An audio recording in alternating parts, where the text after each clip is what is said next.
95% of our life is coming from the programs of life, how to live life that we get in the first 7 years of life. The movie The Matrix is not science fiction. It's a documentary. Every human, and this is a fact, every human first 7 years is download a hypnosis. The brain of a child under 7 is in a lower vibrational frequency. When you put wires on a person's head, you read electroencephalograph, reading brain activity.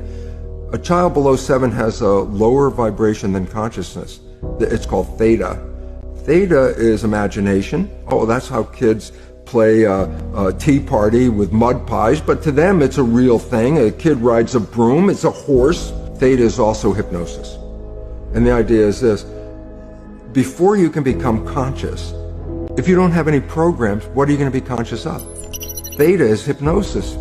You just watch. You watch your parents, you watch your siblings, and your community, because you have to learn how many 100,000 rules. Think about it. Just to be a functional member of a family and a functional member of a community, there are rules. Teach an infant these rules. It's like, oh, you don't have to.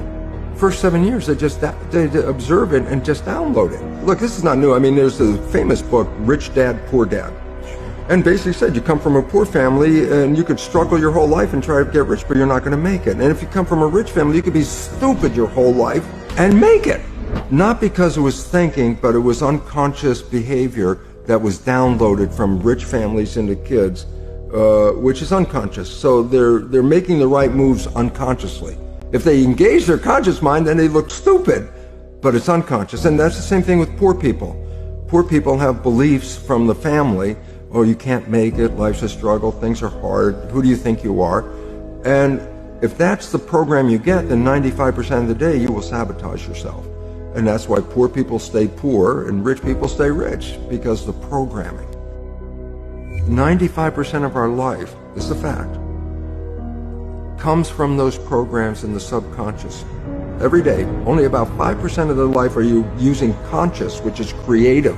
And the Jesuits, for 400 years, they were boasting. People didn't understand. They say, give me a child until it's 7 and I will show you the man.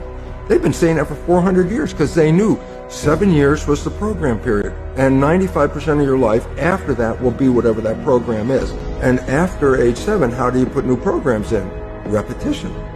Practice. You want to drive a car, you didn't learn how by just getting in the seat and put the key in. You had to practice driving the car. You want to learn the alphabet. How many times did you go from A to Z? Try to go to A to Z before you can complete it. And once you completed it, you didn't have to go back and do it again. If you're not a happy person, I say, you want to be a happy person? Then repeat all the time. I'm happy. I'm happy. I say, well, you don't look happy or anything. I say, no, who am I talking to? By repetition, I'm talking to subconscious. If subconscious gets, I am happy, and 95% of your life comes from that subconscious, there will be a point once the subconscious got, I am happy, you don't have to say it again. But you have to do, repetition is a habit. It's making habit. So you got to do something religiously in the sense of repeating it to make it work.